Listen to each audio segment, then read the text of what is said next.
Welcome to today's episode of the Be Sure podcast. Living with epilepsy involves challenges beyond seizures, including stigma and emotional impact.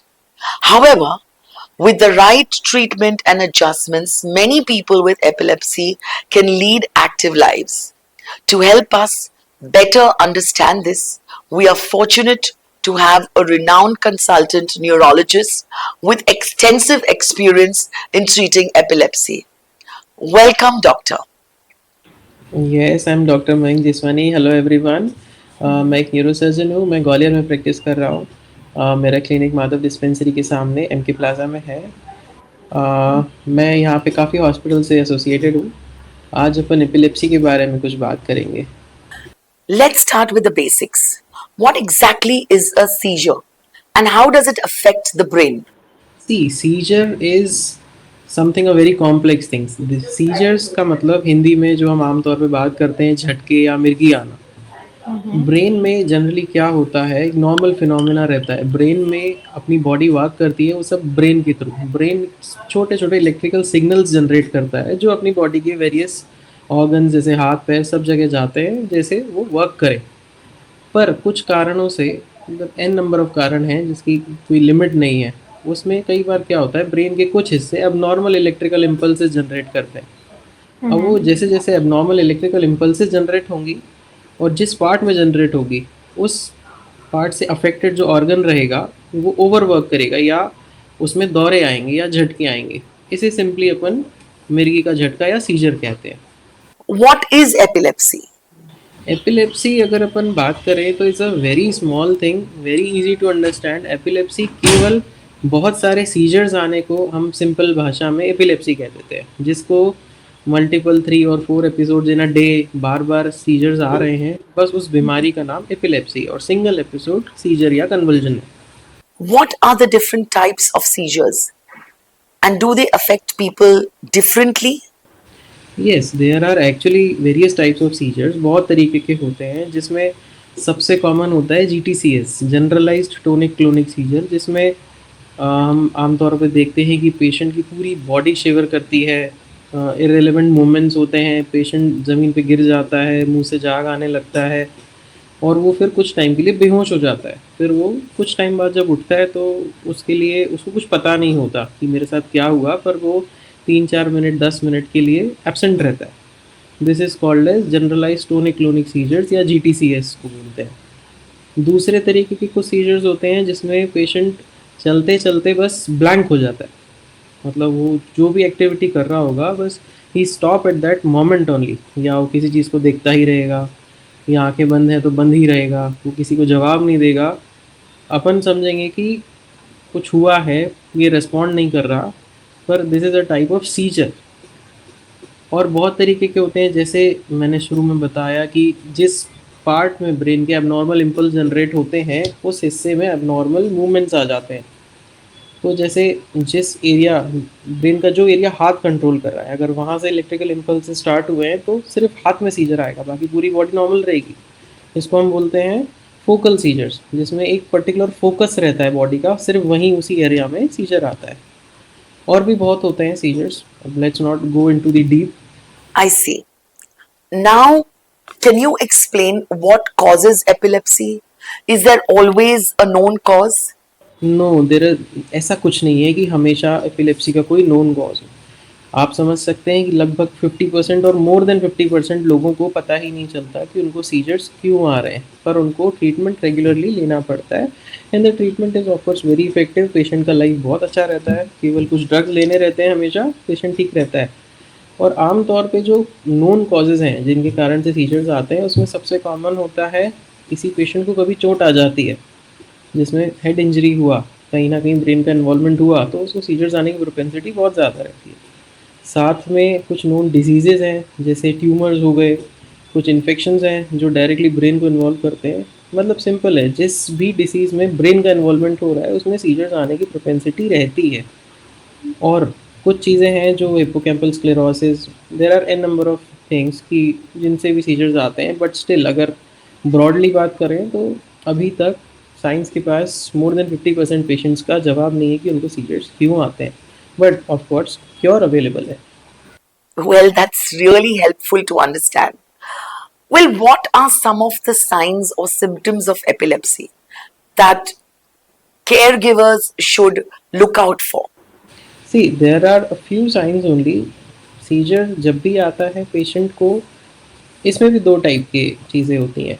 एक we commonly use the word aura, जिसका मतलब होता है patient को scissor आने से कुछ minutes या कुछ सेकंड पहले एक कुछ ना कुछ सिग्नल आता है, that God gives the signal. या तो उसको एबनॉर्मल स्मेल आती है, या कुछ रैंडम लाइट्स दिखती हैं, या कुछ एबनॉर्मल बिहेवियर होने लगता है। That's a signal send from the god कि अब एक सीजर का एपिसोड आएगा। तो that helps the patient to understand. अगर उसको ये चीज़ रिकग्नाइज हो जाती है तो यूजुअली टीच देम कि अगर ऐसा कभी होता है, जस्ट बी विद समवन, और आप अपने आप को कंफर्टेबल जोन में रखिए ताकि आप सीजर के टाइम किसी के पास रहें और वो आपका अटेंशन देता रहे। And that's a very important thing, क्योंकि सीजर का सबसे बड़ा प्रॉब्लम होता है कि अगर वो अनअटेंडेड हो तो that can be a Yeah. Less threatening thing. अगर वो अटेंडेड है then seizure is not a big problem, वो ठीक हो जाती है। सीजर्स कुछ टाइम में अपने आप बंद हो जाते हैं, पर अगर वो अकेले है कोई पेशेंट और तब सीजर आया, then that will be a dangerous thing. Now, let's talk about something that many people with epilepsy face: stigma. Can you tell us why epilepsy is often misunderstood? See we are living in India. In India still the majority of the population lives in rural areas, मतलब गांव में लोग अभी भी ज़्यादा रहते हैं। Urban people still they are educated, they know something. फिर भी लेकिन गांव के लोगों में सबसे बड़ी प्रॉब्लम क्या रहती है, दे यूजुअली मिसअंडरस्टैंड। वो सीजर्स को ठीक तरीके समझ नहीं पाते, उन्हें लगता है कि माता आ गई है, या कुछ भी इररिलेवेंट रीजंस देते हैं, भूत आ गया है। तो उसके कारण people use to face stigmas, वो लोग उनसे भागते हैं, उनको Yeah. अच्छी केयर नहीं दे पाते जो उनको चाहिए रहती। तो मुझे नहीं लगता कि ये सही है। वी शुड लोगों को अवेयर होना चाहिए कि एक बीमारी है जो कि ठीक हो सकती है। How does this stigma affect people with epilepsy? या पीपल विद एपिलेप्सी, अगर कोई आदमी है, कोई मरीज़ है जिसको ये सीजर्स आते हैं और उसके साथ अगर ऐसा व्यवहार हो उसकी फैमिली या उसके रिलेटिव्स या फ्रेंड्स के साथ, तो ऑब्वियसली उसको परेशानी होगी, डिप्रेशन हो सकता है, he can have suicidal thoughts कि उसकी लाइफ अच्छी नहीं है। दूसरा, शादी में परेशानी आती है। Generally what we see is कि अगर शादी से पहले बता दिया कि उसको झटके आते हैं तो people usually avoid to get marry with them. Yeah. तो ये सब चीज़ें it's not a good thing. एक टैबलेट खाने से अगर किसी की लाइफ ठीक होती है तो उसमें क्या दिक्कत है? Absolutely. Now, let's move on to managing epilepsy. What are the common triggers for seizures that patients and caregivers should be aware of? See seizures आते क्यों हैं, ये तो एक किताब है, पर मोर और लेस कुछ अगर कॉमन बातें करें तो हमारे पास जो पेशेंट्स आते हैं उसमें सीजर्स सबसे कॉमनली आते हैं जो ड्रग डिफ़ॉल्टर्स रहते हैं, कि वो एक टाइम तक दवाई ले रहे हैं, पर एक टाइम आता है, फ्रस्ट्रेशन कह लो या भूल जाना कह लो या जो भी कह लो, वो दवाई लेना छोड़ देते हैं। तो सीजर्स बहुत कॉमनली रहकर होते हैं। उसके अलावा कोई हेड इंजरी का पेशेंट है जो प्रॉपरली ट्रीट नहीं हुआ, उसको पता ही नहीं था कि सीजर्स की दवाई भी खानी है, उसको सीजर्स आ सकते हैं। या कोई डिसीज़ थी, या अननोन कॉज है, या कोई स्ट्रेस है, या कोई ट्रॉमा है, या ग्लूकोज की कमी, इलेक्ट्रोलाइट्स इम्बैलेंस, बहुत सारी चीज़ें, नमक ऊपर नीचे हो जाना, इन सब से भी सीजर्स आ सकते हैं। बट अपार्ट फ्रॉम दिस, अगर स्ट्रेस ना ले, लाइफ बढ़िया रखें, खाएं पिए मज़े करें, तो ये सब चीज़ों को बहुत आराम से अवॉइड कर सकते हैं। That's a great tip, doctor. What other lifestyle adjustments can help someone manage epilepsy? Lifestyle management epilepsy में is really not a big thing. आपको बस, अगर आप बहुत क्रॉनिकली सीजर से परेशान हैं जो आपको रेगुलरली आ रहे हैं, तो you should get a big good consultation. अगर आपके सीजर्स कंसल्टेशन के बाद भी नहीं रुक रहे हैं, then you must have someone with you always. Like आप हमेशा किसी के साथ रहें जिससे आपको सीजर आए तो वो आपकी थोड़ी देखभाल कर पाए, आप अकेले ना रहें। एंड अवॉइड ड्राइविंग, कोशिश करके गाड़ी ना चलाएं ऊंची हाइट्स पे, पानी के पास, फायर के पास ना रहें, बस जैसे कभी सीजर आए तो आपको खुद का लॉस ना हो। Thank you so much, doctor.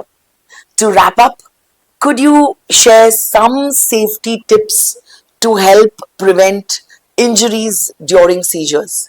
हाँ, सबसे important thing with the seizure patient अपना हेल्प खुद नहीं कर पाता। The worst part of the seizure patient is उसके आसपास वालों को उसकी हेल्प करनी पड़ती है। और सबसे आसान तरीका है उस पेशेंट की हेल्प करने का, उस पेशेंट को ज़मीन पे लेटाना है, उसको किसी भी करवट पे रखना है और जीभ पे एक मुंह खोल के एक चम्मच डाल देना है स्टील का, जिससे वो सीजर्स के टाइम अपनी टंग बाइट ना करे, Yeah. और बस वेट करना है। उसके बाद किसी की हेल्प नहीं चाहिए, god will himself come and help them. वो सीजर्स अपने आप रुक जाएगा। जब वो रुक जाए then you should take the immediate medications and see the consultation. Thank you, Doctor. And thank you to our listeners. Until next time, take care and stay informed.